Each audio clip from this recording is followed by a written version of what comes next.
Cardiovascular exercise has long been praised as the ultimate solution for health and fitness. We've been told countless times that running, cycling, and other forms of aerobic activity are essential for a healthy heart, strong lungs, and a lean physique. But what if everything you thought you knew about cardio was only part of the story? What if some of the most commonly accepted beliefs about cardiovascular exercise were actually holding you back from achieving your goals? Today, we're diving deep into the hidden truths about cardio that the fitness industry rarely discusses. These are the revelations that could completely transform the way you approach your training, your health, and your body composition goals. Before we go any further, I need to address something that might shock you. Excessive cardiovascular exercise has actually been scientifically linked to a shorter lifespan. Yes, you heard that correctly. The very activity that's supposed to extend your life can actually do the opposite when taken to extremes. But that's just the beginning. There are several counterintuitive facts about cardio that most people remain completely unaware of, and by the end of this video, you'll understand exactly why your current approach to cardiovascular training might be completely wrong. Let's start by addressing one of the biggest misconceptions in the fitness world: the calorie burn myth. Most people step onto a treadmill or hop on a bike believing they're about to torch significantly more calories than they would lifting weights. This belief is so deeply ingrained in our fitness culture that it's almost never questioned.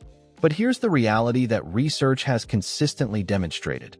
The difference in calorie expenditure between cardio and resistance training is far smaller than you've been led to believe. A fascinating study published in the Journal of Strength and Conditioning Research put this belief to the test.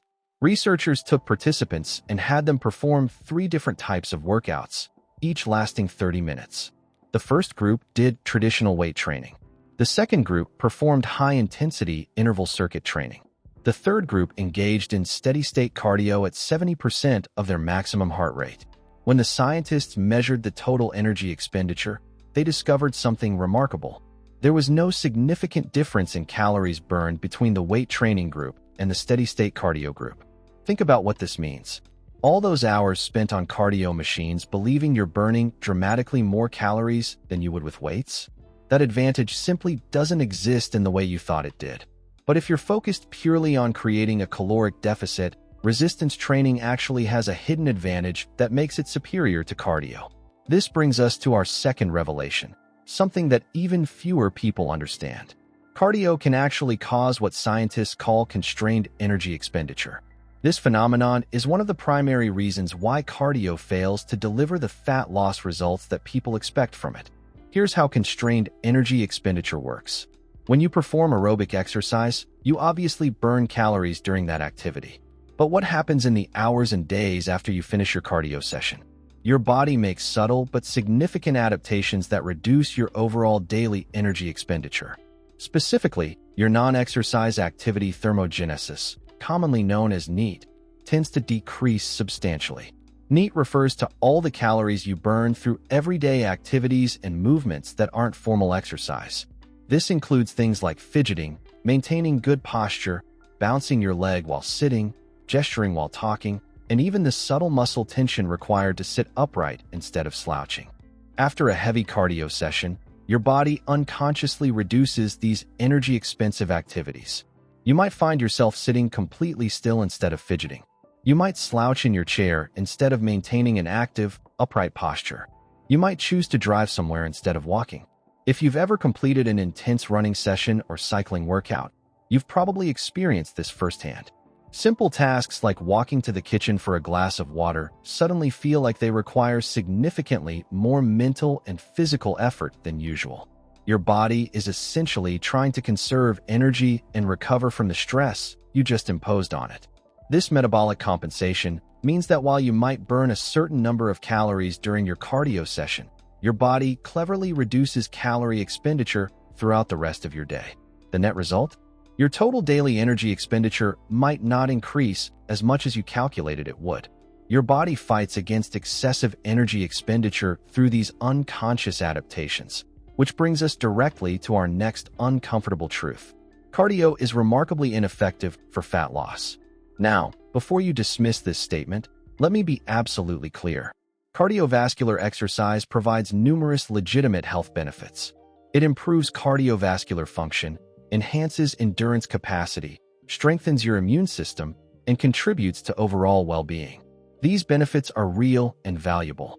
However, if your primary goal is losing body fat and reducing your weight, cardio is far from the most effective tool available to you.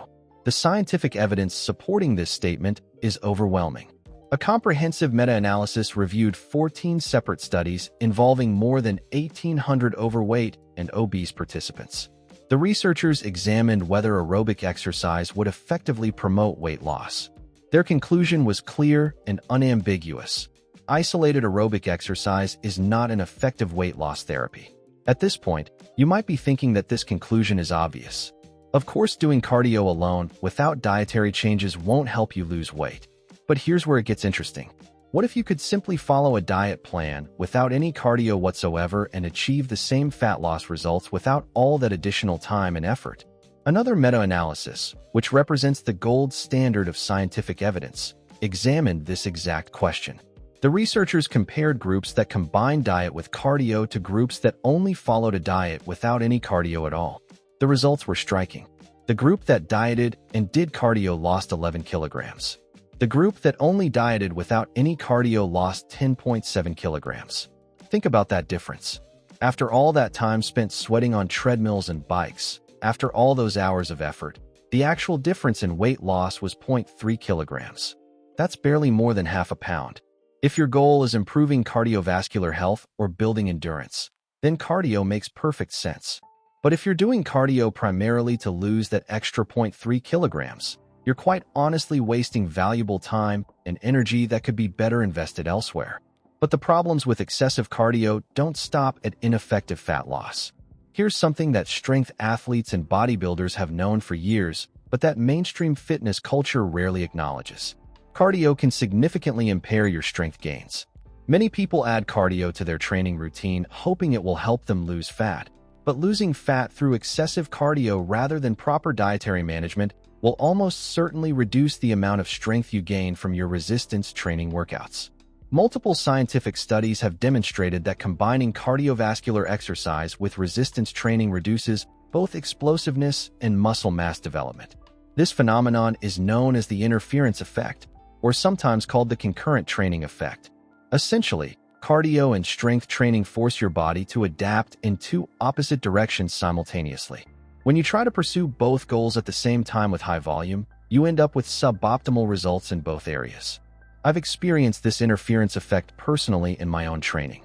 When I've focused on increasing my squat strength without any cardio whatsoever, I've been able to push my numbers significantly higher than during periods when I was also running long distances. The same principle applies in reverse. When I concentrate exclusively on running and improving my pace and distance times, I make much better progress than when I'm simultaneously trying to build lower body strength. When I attempt to do both types of training at high volumes, I typically find myself stagnating or progressing extremely slowly in both areas. The reason for this interference is that your body rapidly makes specific adaptations based on the type of exercise stimulus you provide. The physiological adaptations required to become stronger and build more muscle tissue are fundamentally different from the adaptations required to perform long, repetitive, high-endurance movements like distance running. These divergent adaptations include changes in muscle fiber type composition, shifting between fast-twitch and slow-twitch fibers. They include altered speed of muscle activation patterns. They involve various changes in gene expression and enzyme concentrations that ultimately work against strength development. Along with impaired strength gains, here's another truth that most people won't tell you. Cardio can also significantly impair muscle growth. A comprehensive meta-analysis took a detailed look at the effects of combining cardiovascular and resistance training on muscle hypertrophy. The scientists discovered that adding cardio to a resistance training program reduced muscle growth effect size by 39%. That's a massive reduction in your muscle building potential. Now, I should mention that this particular study had a slight limitation. The researchers were primarily examining lower body strength gains being diminished when combined with lower body focused cardio. Most traditional forms of cardio do concentrate heavily on the lower body. Activities like jogging, cycling, and using the elliptical machine all primarily target the legs and glutes. What this study doesn't definitively show is whether performing upper body cardio like rowing while trying to build lower body strength would interfere with your leg muscle growth. However, I'm confident that it would absolutely interfere with your upper body muscle development. One major reason that cardio impairs muscle growth ties back to what we just discussed: the reduction in strength gains. Strength gains and muscle growth are intimately connected. But beyond that relationship, cardio also impairs muscle growth through direct biochemical mechanisms. Specifically, cardiovascular exercise reduces the activity of a crucial enzyme called mTOR, which is essential for muscle protein synthesis and growth. Simultaneously, cardio elevates levels of an enzyme called AMPK, which actively inhibits muscle growth pathways. This is yet another dimension of the interference effect, and it explains why it's so challenging to make meaningful progress in both aerobic endurance and muscle building simultaneously when training volume is high in both areas. Now let's address another persistent myth that refuses to die despite decades of research disproving it. There is no fat-burning zone. This concept has been promoted for so long that many people still structure their entire cardio routine around it. The belief goes like this: if you want to maximize fat loss, you should perform cardio at a low intensity, because that puts you into the so-called fat-burning zone, where your body preferentially burns fat for fuel. The idea is based on a legitimate physiological fact. Your body does change its primary fuel source in response to exercise intensity. During everyday activities and low-intensity efforts, your body prefers to use fat as its primary energy source. It oxidizes fatty acids that are circulating in your bloodstream, which can come either from your body's fat stores or from a recent meal.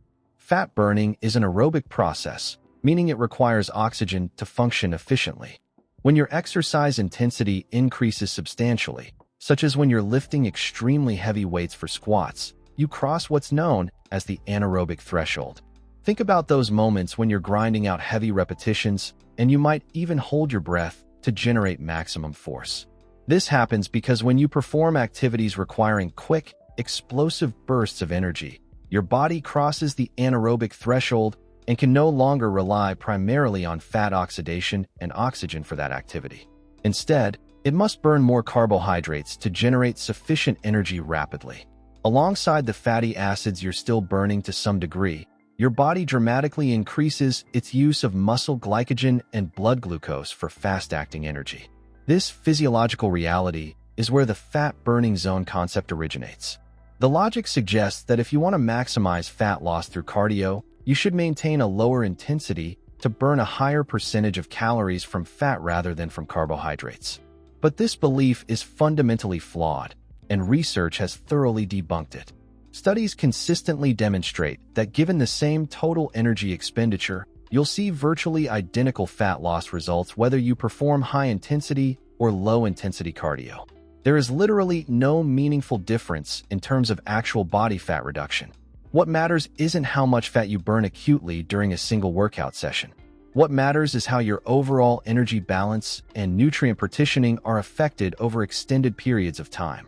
At lower exercise intensities, your body might burn a higher percentage of calories from fat during that specific session. But later that same day, or on subsequent days, your metabolism will shift toward using more carbohydrates instead. Your body balances its fuel utilization over time. Furthermore, even if your body burns a higher percentage of calories from fat during a less intense workout, a more intense workout burns more total calories overall. If you take a smaller percentage of a much larger total number of calories burned, you can easily end up with a greater absolute amount of fat being oxidized. This makes it far more effective to focus on your overall caloric balance for fat loss rather than obsessing over staying within a specific heart rate range that's supposedly your fat-burning zone. On this same topic, we need to address fasted cardio. Many people, including myself in the past, have believed that performing cardio on an empty stomach will burn more body fat. The logic seems sound at first. When you're fasting, you have lower insulin levels and depleted glycogen stores, which should theoretically enhance fat oxidation. To put it more simply, if you don't have readily available energy from a recent meal, your body should be forced to tap into stored carbohydrates in the form of glycogen and stored fat in the form of adipose tissue. But does this theory hold up under scientific scrutiny? Partially, but the complete picture tells a different story. Fasted cardio does not lead to greater overall fat loss, despite the fact that you do utilize more fat for fuel during the actual training session when you exercise on an empty stomach in the morning. The critical point that most people miss is this: burning more fat for fuel during your cardio session doesn't equate to more total fat loss over time. Research illustrates this clearly. One study found that if you burn more fatty acids during a cardio session due to training in a fasted state, your body compensates by burning less fat over the following 24 hours. Your metabolism literally adjusts. It switches fuel sources throughout the day. The enhanced fat oxidation during fasted cardio is balanced out by reduced fat burning later in the day. Ultimately, you'll burn approximately the same total amount of body fat over a full 24-hour period whether you train fasted or fed. Once again, it comes down to the fundamental principle of overall calories consumed versus overall calories expended. If you want definitive proof, look at a 2017 meta-analysis published in the Journal of Functional Morphology and Kinesiology. The researchers concluded that fasted exercise compared to fed exercise does not increase the total amount of weight or fat mass lost. They specifically noted that weight loss and fat loss from exercise are far more likely to be enhanced by creating a meaningful caloric deficit sustained over an extended period of time, rather than by worrying about whether you exercise in a fasted or fed state. Focus your energy on maintaining a caloric deficit if fat loss is your goal. The timing of your meals relative to your cardio sessions is largely irrelevant. Finally, let's return to the sobering fact I mentioned at the beginning. Performing excessive amounts of cardio might actually shorten your lifespan rather than extend it.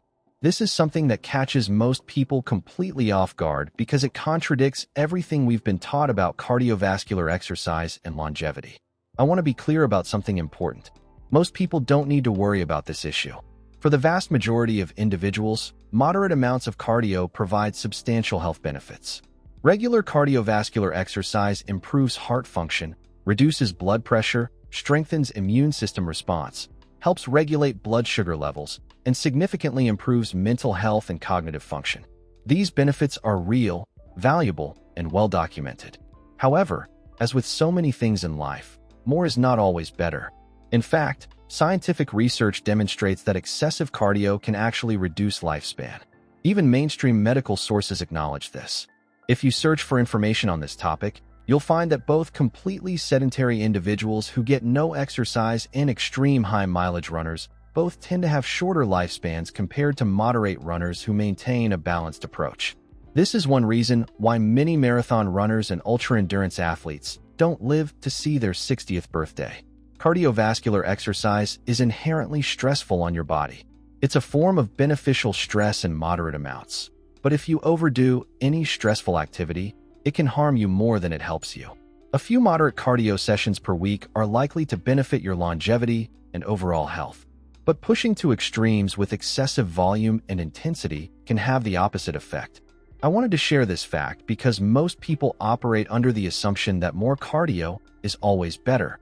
They believe that if 30 minutes is good, then 60 minutes must be better, and 90 minutes must be even better than that. But this linear thinking doesn't apply to cardiovascular exercise. There's a point of diminishing returns, and beyond that point, you actually start moving backward in terms of health outcomes. Again, most of you watching this aren't extreme marathon runners or ultra-endurance athletes, so this particular issue probably won't affect you directly. It's simply a fascinating and important fact to understand. Too much of anything, even something as seemingly beneficial as cardiovascular exercise, can lead to negative health consequences when taken to extremes. So those are the hidden truths about cardio that nobody tells you. These facts challenge many of the assumptions that drive how people structure their training programs. Understanding these realities allows you to make smarter, more effective decisions about how you invest your time and energy in the gym. You can now approach cardiovascular exercise with a more nuanced perspective, using it strategically for the specific benefits it provides while avoiding the common pitfalls that hold so many people back from achieving their goals. If you found this information valuable and eye-opening, make sure to subscribe to Form Vibe and stay tuned for more science-based fitness videos that cut through the noise and give you the real facts you need to transform your body and health.